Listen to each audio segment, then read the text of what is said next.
श्री राम जी कहे कि कहहु कहा निज निज मति भाई, अपनी मति के अनुसार बताओ कि कह प्रभु शशि मह में चकताई, ये चंद्रमा में कैसी कालिमा है, सब अपनी अपनी मति से बताओ। अब कौन क्या बताएगा, जिसकी मति जहां अटकी है। माने भगवान निकट हैं, दंडी स्वामी जी निकट हैं, संत गुरु निकट हैं, लेकिन ये तो पूछा जाएगा कि मति कहां अटकी है। बात यह है, सत्संग हम आप सब सुन रहे हैं, YouTube पर भी हजारों भाई बहन सुन रहे हैं, सुनेंगे, लेकिन मुख्य बात यह है कि मति कहां अटकी है। ये एक बहुत बड़ी बात है। हमारे परम गुरुदेव श्रीपाद गौरांग दास बाबा जी महाराज, उनके चरित्र की एक बड़ी सुंदर घटना है। बाबा मधुकरी से रहते थे, तो भिक्षा के लिए कहीं गए। बाबा ब्रज के किसी गांव में लौट रहे थे, तो उस समय तो जंगल था ब्रज में, और बाबा कभी गहबर वन में रहते थे, कभी मोती वन में रहते थे, गीड़ो रहते थे। तो बाबा लौट रहे थे, समय का उनको भान नहीं रहा, जंगल रास्ते में पड़ा, और इतने में बड़े काले बादल छा गए, गहरा अंधेरा हो गया। और ऐसा अंधेरा हो गया कि एक तो जंगल और संध्या का समय, और इतना गहरा अंधेरा कि कुछ दिखे ना। बादल छा गए, बिजली तड़कने लग गई, वर्षा होने लग गई। बाबा का वृद्ध शरीर था, बाबा को डायबिटीज भी थी। तो बाबा एक पेड़ के नीचे रुक गए, वहां पे घंटा भर रुके रहे, बारिश ही बंद न हो। तो और 9-10 बज गए। अब घनघोर जंगल, पशुओं का डर, वहां पे हिंसक। तो खुद गौरांग दास बाबा जी ने इस बात को कहा कि मेरे मन में डर हो गया कि कहीं कोई हिंसक पशु हमला ना कर दे। ये खुद उन्होंने कहा कि मैं डरने लग गया। देर हो गई थी, 10-11 बज गए थे, तो जंगल था और मुझको लगा कि ये तो लगता है रात यहीं काटनी पड़ जाएगी आज, रास्ता नहीं दिख रहा, और घनघोर बारिश दलदल हो गई रास्तों में, तो क्या करूं। तो बाबा कहते हैं कि मैं थोड़ा डर गया कि भाई कैसे होगा। तो परम गुरु जी कहते हैं कि मैं डर गया, लेकिन अगले ही क्षण नाम जप तो कर ही रहे थे, लेकिन मति कहां अटकी है, मुख्य बात यह है। तो बाबा कहते कि मैं डर गया, फिर थोड़ी देर बाद ही मेरे मन में विचार आया, अरे गौरांग दास, इन बादलों को देख के और बारिश को देख के और अंधेरे को देख के डर रहा है, बिजली तड़क रही है उसको देख के डर रहा है। तू ये क्यों नहीं सोचता कि इन बादलों के पीछे श्यामा श्याम नृत्य कर रहे हैं। अरे गौरांग दास, तू ये क्यों नहीं सोचता कि ये जो बिजली तड़क रही है, ये वास्तव में श्री जी की चरण नूपुर का प्रकाश है, ये श्री जी के कुंडलों की झलक है। तू ये क्यों नहीं सोचता? अचंबा होगा आपको, जैसे बाबा पहले तो डरे बाबा कि इतना अंधेरा हो गया, जंगल है, हिंसक पशु हैं, क्या हो जाए पता नहीं। बस दूसरे क्षण बाबा जैसे विचार किए कि ये क्यों नहीं सोचता गौरांग दास कि इन बादलों के पीछे श्यामा श्याम नृत्य कर रहे हैं।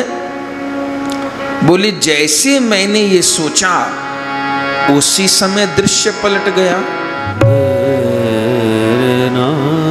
और क्या दृश्य हुआ, ये सत्य घटना आपको सुना रहे हैं हम।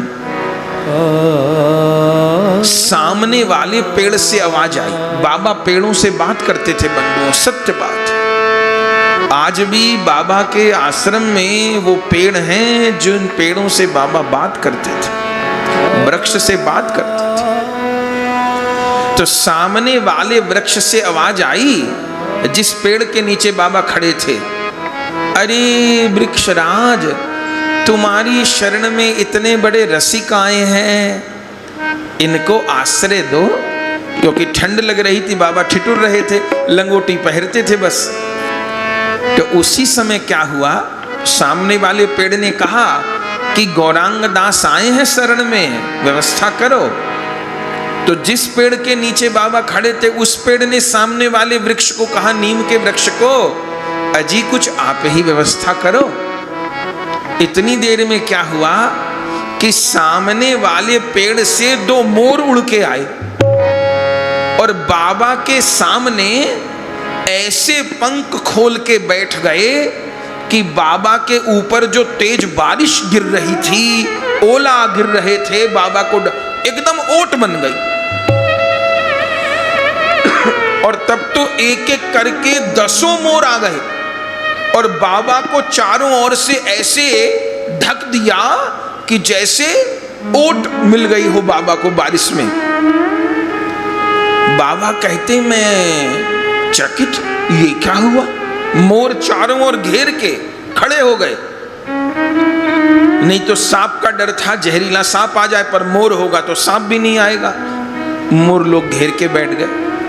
और उसके बाद क्या हुआ, उसके बाद की बात तो वो निकट जनों को ही बताई उन्होंने, पर फिर उनके अप्रकट होने के बाद खुल गई बातें। उसके बाद क्या हुआ, जैसे जैसे बाबा ने सोचा था वही वही हुआ।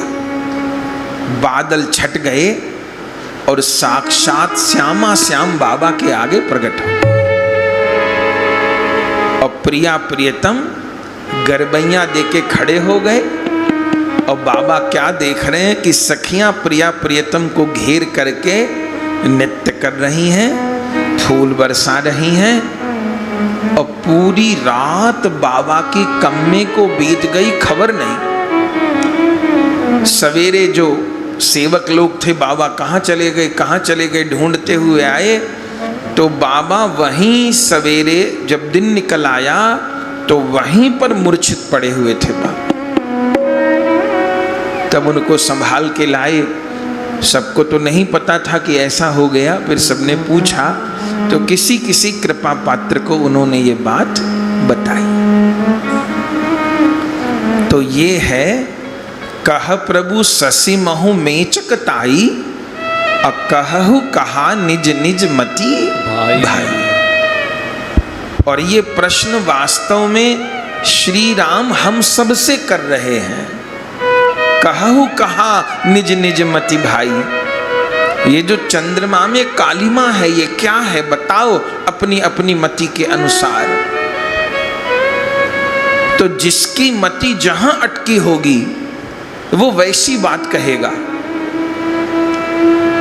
सबसे पहले सुग्रीव जी बोले, कह सुग्रीव सुनहु रघुराई, और शशि मह प्रगट भूमि के झाई। अरे प्रभु सुनिए, कुछ नहीं, ये पृथ्वी की छाया ही चंद्रमा पर पड़ रही है, हो सकता है। लेकिन हम सबको विचार करना होगा कि सुग्रीव जी ये बात क्यों कहे। गोस्वामी जी टीका किए कि सुग्रीव जी के माथे में जमीन ही घुसी हुई है। बड़ी विडंबना, श्री राम की सेवा में, श्री राम के निकट। लेकिन अभी भी जब प्रभु पूछे तो उनको कि चंद्रमा में पृथ्वी की छाया, हो सकता है कारण हो ये। लेकिन सुग्रीव चूक गए, इसका मतलब ये न समझिए क्या कि वो भक्त नहीं है, वो भी भक्त हैं। लेकिन योद्धा तो भीम भी हैं, योद्धा तो युधिष्ठिर भी हैं, योद्धा दुर्योधन भी हैं। लेकिन द्रोणाचार्य जी ने जब पूछा तो चिड़िया की आंख केवल अर्जुन को दिखाई दी। इसका अर्थ यह नहीं कि भीम योद्धा नहीं है। भीम से पूछा क्या दिखता है, भीम कहते हैं पेड़ पे बड़े बढ़िया फल लटके हैं, लो उन्हें फल दिखाई दे गए। युधिष्ठिर जी से पूछा, उन्होंने कहा पूरा पेड़ बहुत अच्छा है। वो परिवार में अटके थे, चाहते थे सबका मेल मिलाप हो जाए। भीम जी की फल भोजन में उनको फल दिखे। नकुल सहदेव ने कह दिया डाल दिख रही है, लेकिन गुरु पूछते ही रहे। आखिर में अर्जुन ने कहा मुझे न पेड़ दिख रहा, न फल दिख रहे, न टहनी दिख रही, न पत्ते दिख रहे, मुझे तो चिड़िया भी नहीं दिख रही, मुझे तो चिड़िया की आंख दिख रही है। तो श्री कृष्ण फिर सबको गीता नहीं सुनाए, श्री कृष्ण अर्जुन को ही गीता सुनाए, अर्जुन को ही विराट रूप दिखाए। हम साधकों को क्या समझना है कि हमको चिड़िया की आंख ही दिखती है कि कुछ और दिखता है। मतलब क्या है कि अब भजन करते हुए, भक्ति करते हुए मुझे इसी जन्म में राधा गोविंद की प्रेममयी सेवा की प्राप्ति हो। जाने शरीर कब छूट जाए खबर नहीं, कब हार्ट फेल हो जाए, हार्ट अटैक आ जाए, दुर्घटना हो जाए, आयु पूरी हो जाए। अहमदाबाद की दुर्घटना तो आप सबने सुनी है ना, पूरा हिंदुस्तान हैरान हो गया ना, सब लंदन जा रहे थे। ऐसे तो हम खबर ज्यादा नहीं देखते, हमको रुचि भी नहीं, पर ऐसी घटना होती है तो देखते हैं उसको। तो जितने दिन तक वो खबर चलती रही, हम रोज 5-10 मिनट देखते रहे। होता क्या है, ऐसी घटना को विचारने से वैराग्य बढ़ता है, मन में वैराग्य बढ़ता है। तो कितने लेख थे उस परिवार को तो हम नहीं भूल पा रहे कि एक डॉक्टर का परिवार था, उसके 3 बच्चे थे और वो लोग लंदन में ही सेटल होने जा रहे थे तीनों बच्चों के साथ, और बच्चे भी सब 10 साल के नीचे के थे। आपने भी देखा होगा वो सीन, एक 8-9 साल का बच्चा था, एक 5 साल की बच्ची होगी, एक शायद 2-3 साल का था, और फ्लाइट में बैठ गए। सब लोग फोटो खींच रहे हैं अपनी, हंस रहे हैं, बोल रहे हैं कि भाई लंदन जाके अब वहां पढ़ाई करेंगे शिफ्ट। हे राम, क्या हुआ, सबरी योजनाएं धरी रह गईं। उस डॉक्टर ने जितना कुछ कमाया था उस सबका लंदन में घर लिया था, क्योंकि उसको वहीं प्रैक्टिस करनी थी। वो मकान भी वहीं रह गया। छोटे छोटे बच्चों के शव पहचानने में नहीं आए, अभी तक शवों की शिनाख्त नहीं हुई। डीएनए टेस्ट से पता चल रहा है कि कौन क्या है। हे राम, ओ गजब, कोई बचा नहीं, एक व्यक्ति कूद गया। अब इसका मतलब ये कि उसकी मृत्यु नहीं आई थी। और गजब ये कि गीता की पोथी नहीं जली। लोगों के शव इस कदर जल गए कि शव पहचानने में ना आवे, और गीता की पोथी का एक पृष्ठ भी नहीं जला। तो वो एक संयोग भी हो सकता है, लेकिन हम वैष्णवों को तो यही समझना होगा कि प्रभु ने इस माध्यम से भी एक संदेश दिया कि भैया गीता ही सत्य है। और गीता में ठाकुर कह रहे हैं आखिर में कि सर्वधर्मान परित्यज्य मामेकं शरणं व्रज, अहं त्वा सर्व पापेभ्यो मोक्षयिष्यामि मा शुचः।